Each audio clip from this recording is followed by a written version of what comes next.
கர்த்தருடைய பரிசுத்த நாமத்திற்கு ஸ்தோத்திரம். இன்றைய நாளின் தியானத்திற்கென்று தெரிந்து கொள்ளப்பட்ட வேத வசனம் ஏசாயா தீர்க்கதரிசியின் புத்தகம் 30 அதிகாரம் 15 வசனம். ஏசாயா 30:15. நீங்கள் மனம் திரும்பி அமர்ந்திருந்தால் இரட்சிக்கப்படுவீர்கள். அமெரிக்கையும் நம்பிக்கையுமே உங்கள் பலனாய் இருக்கும் என்று இஸ்ரவேலின் பரிசுத்தராயிருக்கிற கர்த்தராகிய தேவன் சொல்லுகிறார். This is what the sovereign Lord, the Holy One of Israel says. In repentance and rest is your salvation. In quietness and trust is your strength. என் தலைவரும் இஸ்ரவேலின் தூயவருமான ஆண்டவர் கூறுவது இதுவே: நீங்கள் என்னிடம் திரும்பி வந்து அமைதி உற்றால் விடுதலை பெறுவீர்கள். அமைதியிலும் நம்பிக்கையிலுமே நீங்கள் வலிமை பெறுவீர்கள். ஆமென். இன்றைய தியான வசனம் மிகவும் ஆழ்ந்த ஆவிக்குரிய கருத்துக்கள் கொண்ட ஒரு வசனமாகும். இன்றைய வசனத்தில் மனம் திரும்புதல், அமைதி, நம்பிக்கை, பலன், இரட்சிப்பு ஆகிய தெய்வீக தன்மைகளை குறிக்கிறது. இது குறித்து சற்று ஆழமாக தியானிப்போம். நீங்கள் மனம் திரும்பி அமைதியாய் அமர்ந்திருந்தால் இரட்சிக்கப்படுவீர்கள். இது மனம் திரும்புதல், தட் இஸ் ரிப்பன்டன்ஸ், மற்றும் அமைதி, ஸ்டில்னஸ் ஆர் ரெஸ்ட் பற்றிய அழைப்பு. மனம் திரும்புதல் என்பது தங்கள் பழைய பாதையிலிருந்து திரும்பி செல்வது, பாவத்தை விட்டு விலகி தேவனை நோக்கி செல்லும் பாதை ஆகும். அமைதியாய் அமர்ந்திருப்பது என்பது தேவனை நம்பி சாந்தமாய் இருக்கிற நிலை. மனித முயற்சிகளை நம்பாமல் தேவனின் கருணையையே நம்பும் நிலை. இஸ்ரவேல் மக்கள் அக்காலத்தில் அசீரியா ராஜாவின் அச்சத்தில் இருந்தனர். அதற்கு பதிலாக அவர்கள் எகிப்தின் உதவியை நாடினர். ஆனால் தேவன் கூறிய செய்தி: மனம் திரும்புங்கள், அமைதியாக இருங்கள், அதில்தான் உங்கள் இரட்சிப்பு இருக்கிறது என்பதே. அமைதியும் நம்பிக்கையும் உங்கள் பலனாய் இருக்கும் என்று சொல்லப்பட்டிருப்பதையும் கவனியுங்கள்.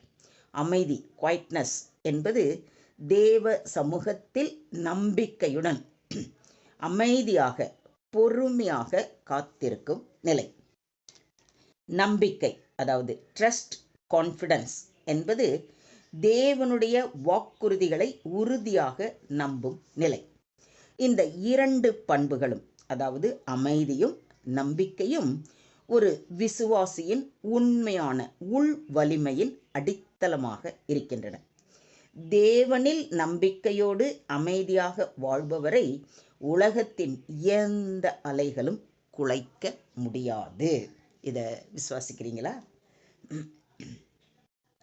தேவனையே நோக்கி என் ஆத்துமா அமர்ந்திருக்கிறது, அவரால் என் இரட்சிப்பு வரும். அவரே என் கன்மலையும் என் இரட்சிப்பும் என் உயர்ந்த அடைக்கலமும் ஆனவர்.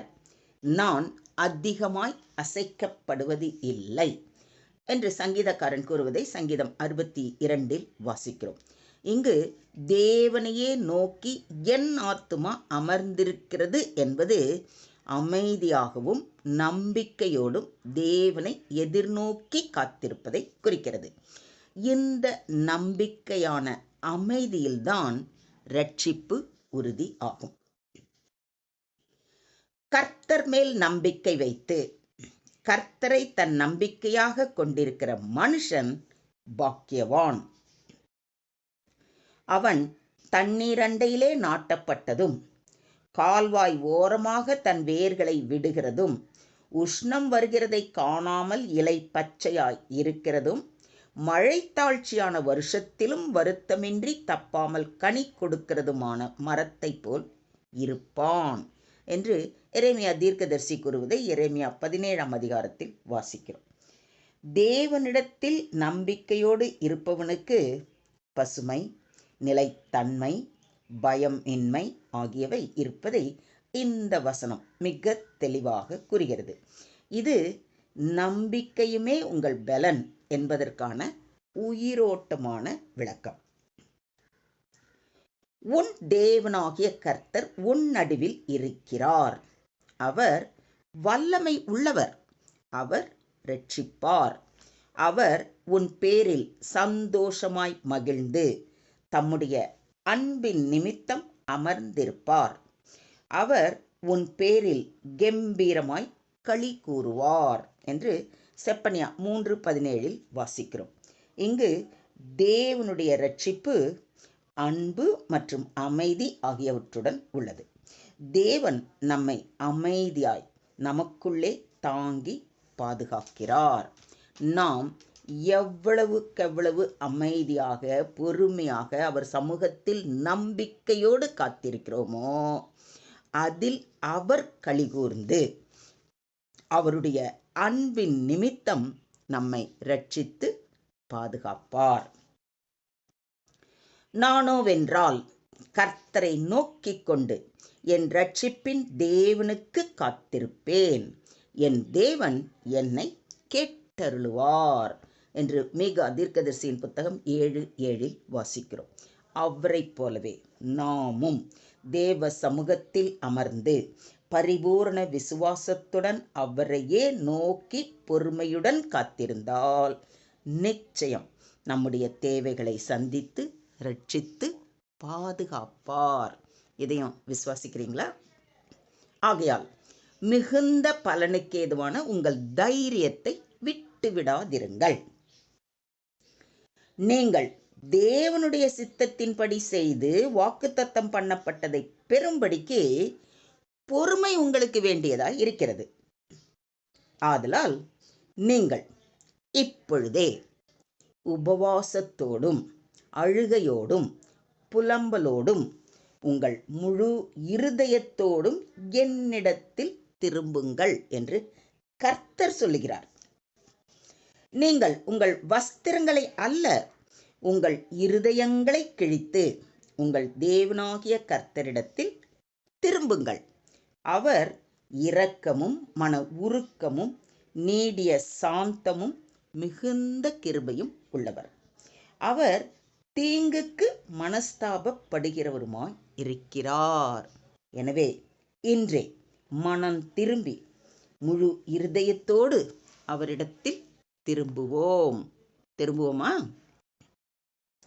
மொத்தத்தில் இன்றைய தியான வசனம் மூலம் நாம் கற்றுக்கொள்ளும் பாடம், தேவனின் கையில் நம்முடைய பாதுகாப்பும் இரட்சிப்பும் இருக்கின்றன.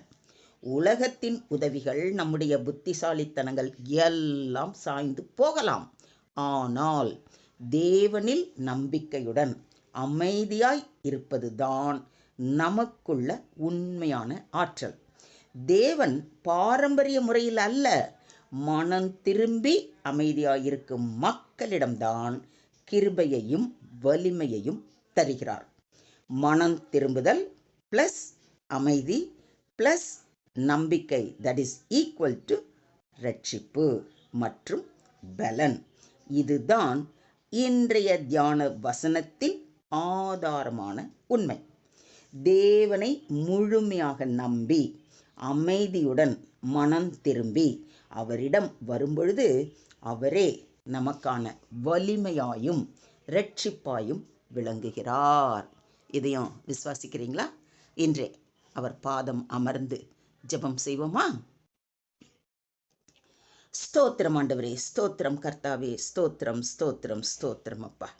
எங்களை அதிகமாய் நேசிக்கிற எங்கள் அன்பின் தகப்பனே, உம்மை நன்றியோடு துதிக்கிறோம், ஸ்தோத்திரிக்கிறோம் அப்பா. கர்த்தாவே, எங்களை மனம் திரும்பி அமைதியாய் உங்கள் முன் நிற்கும் ஜீவன்களாக மாற்றுங்கள்.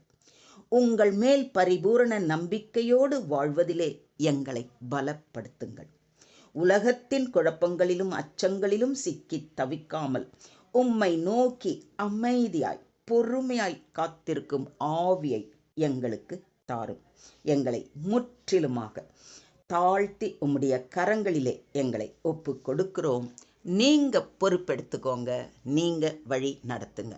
எல்லா துதியும், எல்லா கனமும், எல்லா மகிமையும் ஒருவருக்கே செலுத்துகிறோம். மீட்பர் இயேசுவின் மூலம் ஜெபம் கேளும் எங்கள் ஜீவனுள்ள தகப்பனே. ஆமென்.